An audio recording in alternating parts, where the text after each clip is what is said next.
Hey there guys, in this video I'm going to be showing you a way to use just auto battle to clear the Advent of the Emperor. So this will get you a clear that'll get you 2 out of the 3 missions. It'll get you the crown and it'll get you the special skill.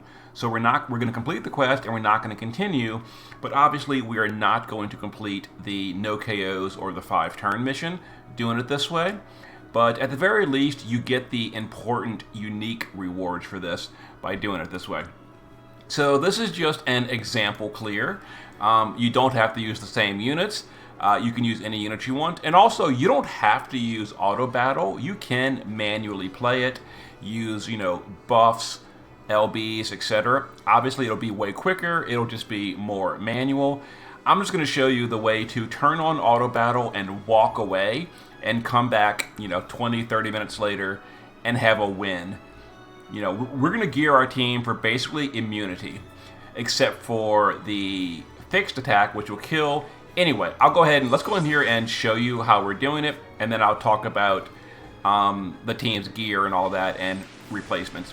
So what we're going to do, we're going to set just everyone to auto repeat. We're going to have Draconian Fina dual cast Re-Raise on herself as well as one other target.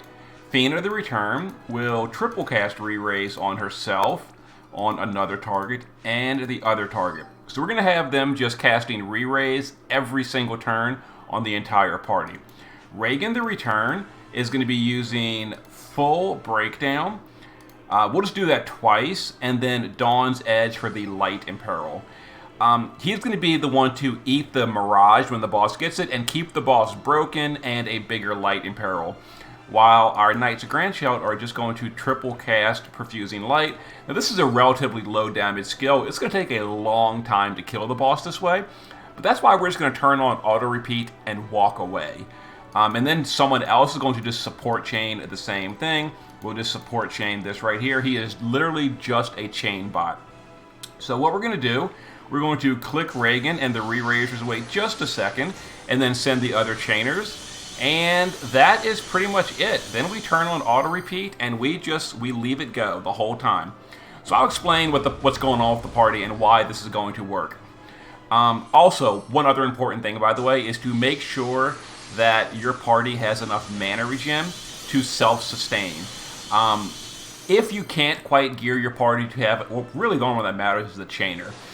But if you can't quite gear your chainer to be self-sufficient, you would just have to come back, every 20 turns or something, let them guard for a few turns, regenerate to full, and then turn the auto repeat back on. But I have geared the party to be completely self-sufficient, so we could just be here literally all day. And as you can see, the damage is absolutely terrible.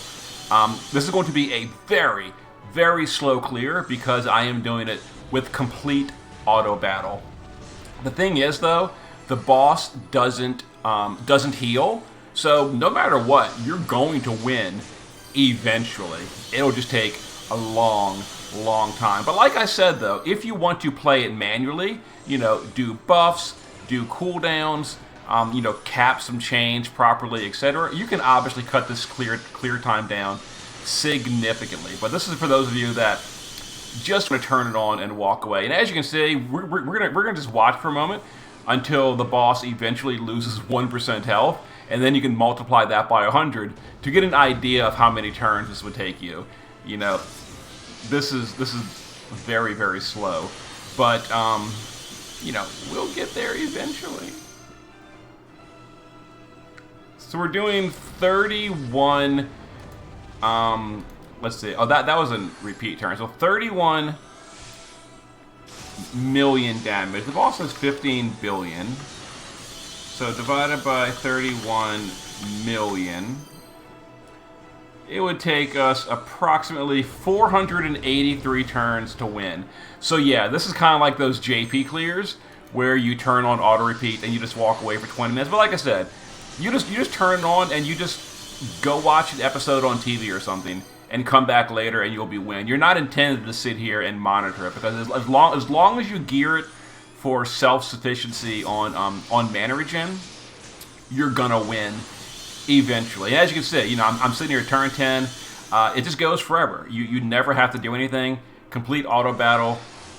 You'll win whatever. So the requirements for building the team this way are not super easy, by the way. So the entire party is using full evasion. That is because of the physical damage that we are having to deal with. The party also has 100% fire resist and 200% light resist. This allows us to ignore all of the magic damage of the boss as well. The gravity damage, we don't care about. That'll never kill you. The dispels, we don't care about. We're not buffing anyway.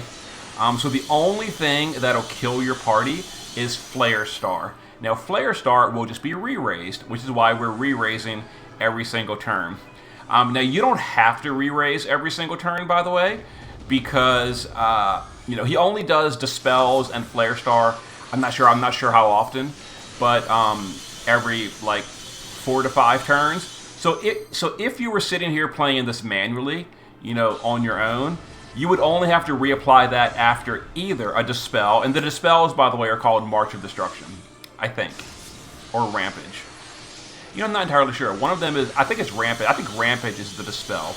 Yeah, but when you see the boss dispel, you would have to reapply re-raise. When you see the boss, okay, so so Rampage. Rampage is the dispel. Flare Star is the killing move. So after dispels or after Flare Star, you've got to reapply re-raise. Other than that, you could use, for example, Fina the Return to use her LB, to use her Amplify, stuff like that. You could use her Field, all of that. And it would be a whole lot quicker. But it would require, manually playing. But this is what you can use to just get a nice, slow clear. Turn 17, we've done 4%. Like I said, the boss doesn't heal. So you're going to win eventually. You're going to win. If you don't have Knights of Grandshout, you can use, Dark Rain. Or, technically speaking, you could just chain with, like, Axstar and Reagan. It would just be dramatically slower.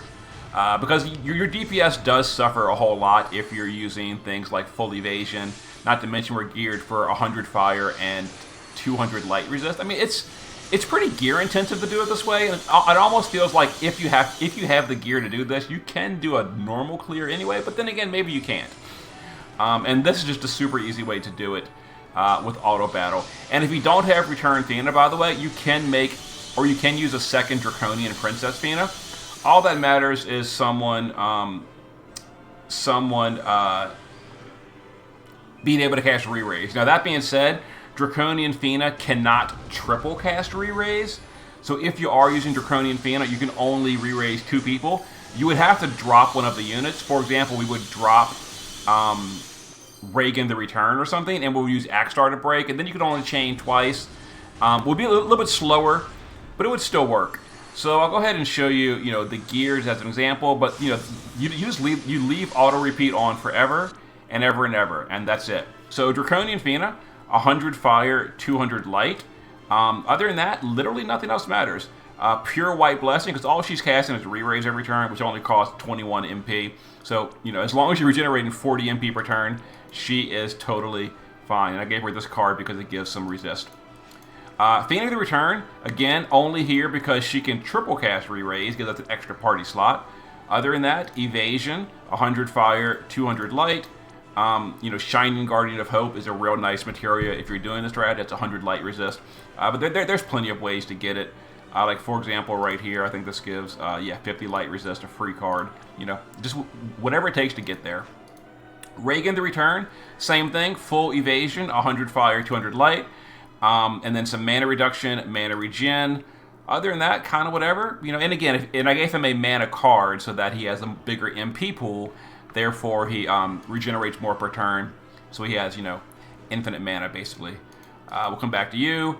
Axstar the Return, using a light element weapon to chain with our Knights of Grandshout. Or if you're using Dark Rain or someone else, give them a dark element weapon or whatever. Just make sure your elemental chaining, it does more damage. Other than that, 100 fire, 200 light, full evasion, and some mana regen so that he can get his mana back per turn. Again, using Olivera's card for a bigger MP pool. And then Knights of Grandshout. Now, his gear is pretty terrible. As you notice, he's only got 6,000 attack power, which is why the damage is so absolutely terrible, because gearing for 100 evasion, 100 fire, and 200 light is pretty gear intensive. And we're getting mana regen from Arden's Hat, and then, you know, some bigger pool from Exceptional Ingenuity. We're using the Leave Things to Me card for double hand. If you don't have this, it might be a little bit harder to gear him for, you know, enough damage. But again, even if your damage is lower, you're still going to win eventually.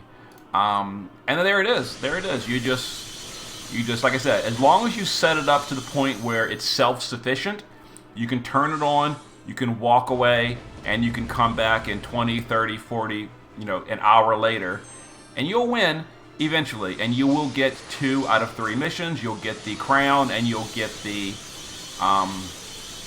150 Amplify unlocked for Dark Reign. And then you can come back in here and maybe do a quicker clear using those upgrades. Anyway, hope it's been helpful. See you in a bit.